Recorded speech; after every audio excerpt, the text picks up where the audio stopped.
Yang pokok dalam wudu itu ada 4. Sisanya sunnah. Awas, kalau yang 4 ini tidak sempurna maka batal wudunya. 1. Faghsilu wujuhakum, basuh wajahnya. 2. Wa aydiyakum ilal marafiq, ini yang sering keliru.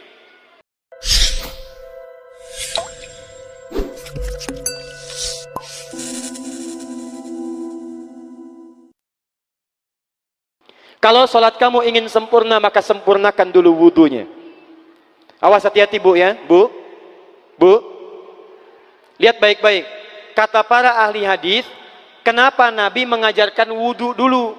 Padahal orang ini yang salahnya sholatnya. Kenapa wudunya yang diajarkan? Kata para ahli hadis, ini menunjukkan ada kaitan antara wudu dengan sholat. Kalau orang benar wudunya, pasti benar sholatnya. Kalau orang wudunya salah, akan berdampak pada tidak sempurna sholatnya. Silahkan ibu cek, anak ibu wudunya seperti flash, cepat, kilat. Secepat kilat, itu pasti menunjukkan sholatnya bermasalah. Nah sekarang bagaimana Nabi menunjukkan wudu yang benar? Yuk kita lihat pelan-pelan. Buka Quran surah ke-5 ayat ke-6, paling kiri sebelah atas. Ayo lihat sini, lihat. Kata Nabi, kalau sholatnya ingin sempurna dimulai dari wudu. Ya ayyuhalladzina amanu, kalimat wudu dibuka dengan kalimat iman. Idza qumtum ilas shalah, kalau kamu ingin sempurna dalam menunaikan salat, faghsilu wujuhakum, maka mulai dengan menyempurnakan wudu. Lihat baik-baik, saya tidak bermaksud mengajarkan, hanya mengulang kembali apa yang kita pelajari. Yang pokok dalam wudu itu ada 4. Sisanya sunnah. Awas, kalau yang 4 ini tidak sempurna maka batal wudunya. 1. Faghsilu wujuhakum, basuh wajahnya. Kalau disebutkan wajah dalam bab wudu, itu tidak ada yang lain kecuali bagian tampak muka. Gitu ya. Kalau yang punya jenggot, itu termasuk janggutnya di selai-selai. Kalau bapak kalau tidak punya jenggot atau belum punya jenggot, tidak usah maksa. Karena sunnah dalam hadis jenggot itu sunnah merawat, bukan menumbuhkan. Silakan buka tentang babul liha, bab jenggot. Itu hadis-hadis tentang sunnah jenggot, sunnah merawat. Merawat bagi yang punya jenggot. Tapi yang tidak punya jenggot jangan dipaksakan. Beli arang, sok. Beli timun, tidak usah. Ya, tapi kalau ada jenggotnya silakan rawat dengan baik supaya menampakkan nilai-nilai kemuliaan. Tahan. Sekarang kita mulai. Bagaimana cara berwudu yang baik? Perhatikan baik-baik. Kata Quran, faghsilu, membasuh wajah. Kalimat Qurannya menggunakan kata ghasala. Ghasala itu ambil airnya, tumpahkan di tempat yang dibasuh. Ambil airnya, tumpahkan di tempat yang dibasuh. Mohon izin, tahan sebentar. Mas, sini mas. Punten ya, yang kan bantosan, kadia sekedap. Sifat wudu cuma ada 3. 1, pakai keran. 2, pakai gayung. 3, air yang mengalir. Ya, seperti di sungai ada air mengalir itu nggak ada masalah. Tapi kalau menggunakan gayung atau semisalnya, Nabi itu diriwayatkan dalam hadis itu sangat menghemat air. Bahkan pernah beliau kemudian berwudu, kalau kita kemudian hitung itu hanya sejumlah pak, seaqua gelas pak, cukup. Atau yang kedua menggunakan keran ya. Kalau sekarang kita ada keran, contoh ini kerannya. Ya. Kerannya agak tinggi sedikit. Nah. Dan kita sesuaikan. Ambil airnya. Misal contoh, ghasala itu bukan ditumpahkan, ambil air, tumpahkan di tempat yang akan dibasuh begini.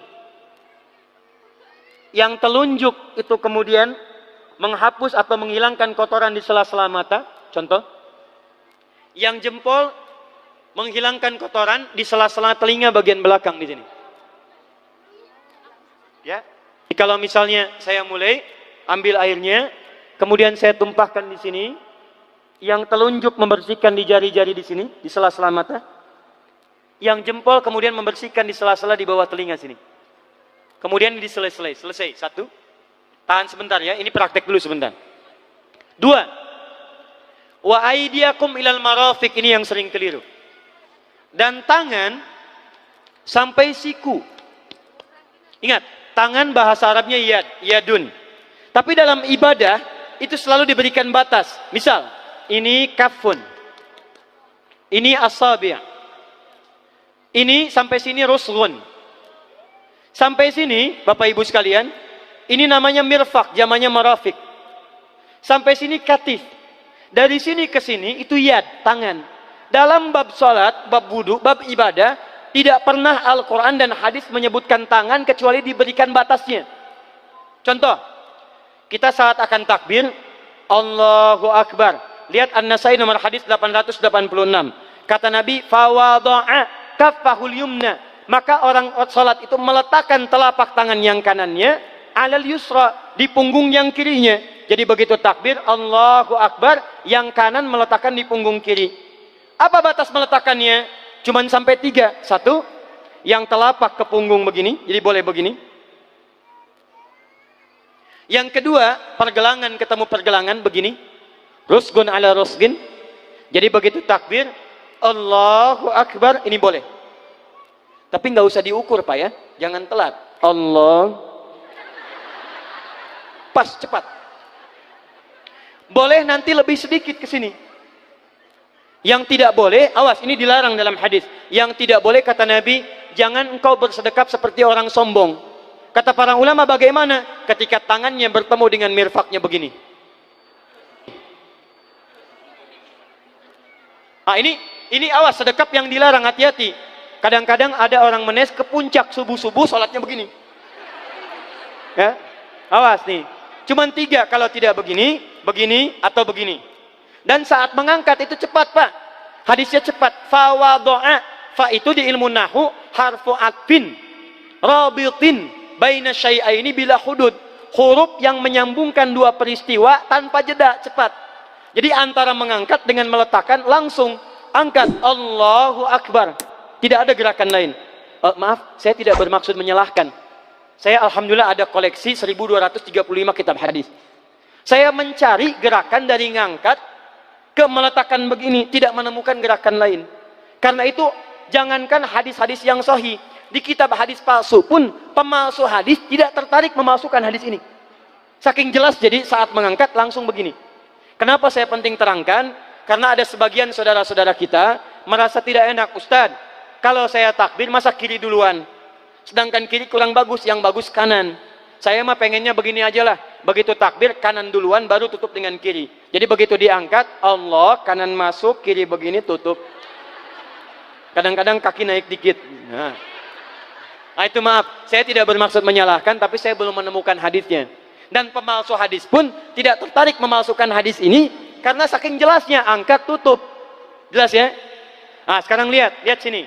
Dalam bab wudu, bahasa Qur'annya mengatakan wa aidiakum ilal marafiq, dari tangan sampai siku. Ila dalam ilmu nahu harful ghayah, huruf yang menunjuk pada tujuan, batas dari ke. Ana minal an sa'adhab min Menes ila Bekasi. Saya setelah ini akan pergi dari Menes ke Bekasi. Jadi saya berangkat dari mana? Menes. Tujuannya kemana? Bekasi. Tujuan dalam bahasa Arab menggunakan ila, harfu ghayah, dari Menes ke Bekasi. Menes ila Bekasi. Dalam wudu, lihat, aidiakum ilal marafiq, ila sampai siku, bukan dari siku ke tangan. Jadi saat kita mengambil air wudu, ambil airnya, tumpahkan dari sini ilal marafiq sampai ke siku ke sini. Balikan lagi ke depan. Jadi bukan kerannya dibeginikan, sikunya dibeginikan, takut, bukan. Jadi bukan siku diteruskan ke bawah. Yang tepat itu ambil airnya, kemudian basuh dari sini sampai dengan ke sikunya. Hati-hati, ini ada maknanya. Dan jika benar di hadis Muslim, jika orang wudunya benar seperti ini, maka bersamaan dengan jatuhnya air wudu itu, jatuh pula dosa-dosa dan kotoran yang melekat pada anggota tubuhnya. Tidak cukup dengan amin, nanti kita lihat dulu. Teruskan, saya baru caranya dulu nih. Awas. 3. Wamsahu biru'usikum. Wamsahu, lihat, untuk wajah pakai gosala, basuh. Tangan gosala, basuh. Tapi ketika berpindah pada yang ketiga, wamsahu, berubah jadi masaha. Tahan sebentar ya. Calik. Duduk sini aja. Lihat sini. Pilih, duduk di sini atau ngapus. Ah, sudahlah. Datang sendiri, nulis sendiri, ngapus sendiri, luar biasa. Cuman di menes ini. Ini awas, ini penting ini Bu ya, penting. Saking pentingnya susah dihapusnya tuh. Dah sini aja. Masaha. Sudah. Masaha artinya mengusap. Kalau yang tadi membasuh, kalau masaha mengusap. Jadi yang ketiga ini tidak usah dibasuh. Jangan tumpahkan air di tempatnya, tumpahkan airnya kemudian usap tempatnya. Pertama, wamsahu biru'usikum. Masya Allah, kata Allah, bagian ketiga usap kepalanya. Awas, hati-hati. Tangan selesai pindah kemana? Bukan ke rambut, tapi kepala. Jadi dalam bab wudu yang diusap bukan rambutnya, kepalanya. Itulah keadilan Allah. Kalau yang diusap kepalanya, semua manusia yang hidup pasti punya kepala. Tapi kalau yang diusap rambutnya, ada ketidakadilan. Karena tidak semua orang punya kepala, punya rambut. Tuh. Nah sekarang lihat sini. Ketika kita diminta mengusap kepala, bahasanya masaha. Masaha itu begini. Ini saya punten. Bismillah. Ini ya. Ambil airnya, tumpahkan, baru kemudian diusapkan ke kepalanya. Paham ya? Kalau yang ghusala, ambil, tumpahkan di tempat yang akan dibasuh. Tapi kalau masaha, hati-hati. Ambil airnya, tumpahkan, baru diusap. Jadi bukan diambil air, tumpahkan di kepala begini. Paham? Ah, tahan sebentar. Dan ini menggunakan huruf ba, Masya Allah. Ba, lihat, wajah tidak pakai ba. Tangan tidak pakai ba. Tapi khusus untuk kepala, pakai ba. Wamsahu bi. Huruf ba dalam ilmu nahu, coba dibuka yang suka ngaji, buka kitab Bughnil Labib an Kutubil A'arib, halaman 29 sampai dengan 59. Di situ ada penjelasan karya Ibnu Hisham Al-Ansari. Itu ada penjelasan tentang makna huruf ba. Huruf ba itu punya 14 arti dalam bahasa Arab. Ada ilsaq, ada istighraq, ada muhabah, ada ba li tab'id. Ba li tab'id dibagi dua. Tab'id ma'al hudud wa tab'id bila hudud. Nah yang ba ini, kenapa pakai ba? Kata para ulama, dari huruf ba yang 14 ini ada 3 makna yang diterapkan dalam ayat wudu. Satu, istighraq. Istighraq itu membasuh keseluruhan. Jadi kalau kita ingin wudu, ambil airnya, tumpahkan, basuh keseluruhan dari depan sampai ke belakang begini. Balikan lagi. Yang kedua, at-tab'id ma'at tahdid. Sebagian tapi dengan batas. Kata Imam Asy-Syafi'i, di mana batasnya ubun-ubun? Diboleh kalau kita mau wudu, misalnya ibu tidak bisa membasuh keseluruhan, sedang pakai kerudung misalnya, jilbab nggak bisa dibuka, tempat wudunya terbuka, Anda tinggal ambil air wudu, kemudian tumpahkan sedikit, boleh diusapkan bagian kepala sampai ubun-ubun, sah wudunya. 3, at-tab'id min duni tahdid. Sepanjang disebut bagian kepala, masuk kepala nggak ada batas. Ini kepala bukan? Ini kepala? Ini kepala? Nah, jadi kalau Anda berwudu mengusap bagian kepala, itu sudah sah, walaupun bagian tertentu diusap di kepalanya. Kapan ini dipraktikkan? Kata Imam Malik, kata Imam Abu Hanifah, ini dipraktikkan kalau seorang memiliki satu sakit di kepalanya yang tidak memungkinkan dibasuh keseluruhan. Misal, mohon maaf, ya ada orang misalnya, mohon maaf ya, tiba-tiba sedang jalan di kebun, tuh jatuh duren. Anak duren ya, jangan duren yang besar. Tiba-tiba nimpa misalnya. Duren teh bahasa rangatnya kadu, Bu, ya. Kadupak, kaduhung, ya, dan seterusnya. Kadu. Nah, nimpa kepalanya, bocor misalnya. Kemudian dalam bocor itu diperban. Kata dokter tidak boleh kena air. Saat bagian kepala yang tidak boleh kena air itu, bukan berarti wudunya kemudian bisa batal atau boleh tayamum karena tidak bisa mengusap kepala. Kata para ulama, boleh dia mengusap bagian kepala yang lain yang tidak terluka. Itulah kenapa Allah memberikan huruf ba di sini untuk kemudahan bagi kita dalam menunaikan wudu. Tapi pastinya yang dibasuh kepalanya bukan rambutnya. Jadi kalau ada laki-laki sudah dandan, sisiran, rapi, tiba-tiba keran dibuka, yang diusap cuma rambutnya, ulak. Nah, itu batal wudunya. Tidak sah. Harus diulang. Terakhir kaki. Kaki dibasuh sampai dengan bagian mata kakinya, dan ini tidak perlu saya terangkan karena mudah bagi kita untuk mempraktekannya. Tapi yang ingin saya jelaskan satu ini saja. Perhatikan baik-baik. Yang 4 ini wajib wudu. Tambahannya sunnah. Niat dimasukkan dalam wajibnya. Lihat sini. Kumur-kumur sunnah. Telinga sunnah. Istinsyak sunnah. Yang 4 ini wajib. Tapi terlepas dari wajib dan sunnahnya, perhatikan baik-baik. Kenapa ini disebut dengan wudu? Dan hebatnya Al-Quran mengistilahkannya dengan toharah. Toharah. Apa itu toharah? Apa itu suci? Toharah. Apa itu toharah? Suci. Apa itu suci? Toharah. Ada toharah, ada nadhafah, itu beda. Kalau nadhafah, bersih luarnya, tapi belum tentu bersih dalamnya. Bisa jadi luarnya bersih tapi dalamnya najis. Misal, hewan yang paling najis apa? Yang haram. Misal hewan tadi itu, hewan babi misalnya, misal dibersihkan, dimandikan, disisir sampai bersih. Bersih tidak? Bersih, bersih. Tapi halal tidak? Suci tidak? Tidak. Al-khinziru nadhifun walakinnahu ghairu tahir. Babinya bisa bersih tapi tetap tidak halal, tidak suci dia, tetap haram, tetap najis. Paham? Tapi kalau bersih luarnya dan suci dalamnya, maka kalimatnya berubah dari nadhafah jadi toharah. Toharah. Orangnya disebut dengan tahir. Kalau rajin dikerjakan disebut dengan mutatahhir. Wudu dalam Quran disebut dengan toharah. Seakan-akan memberikan pesan, maaf, orang yang wudu itu bukan hanya bersih fisik luarnya saja. Jadi kalau orang wudunya bersih, bukan cuma wajahnya yang bersih. Kalau wudunya benar, bukan kotoran di tangan saja yang hilang. Tapi mohon maaf, fisik dalamnya itu ikut suci.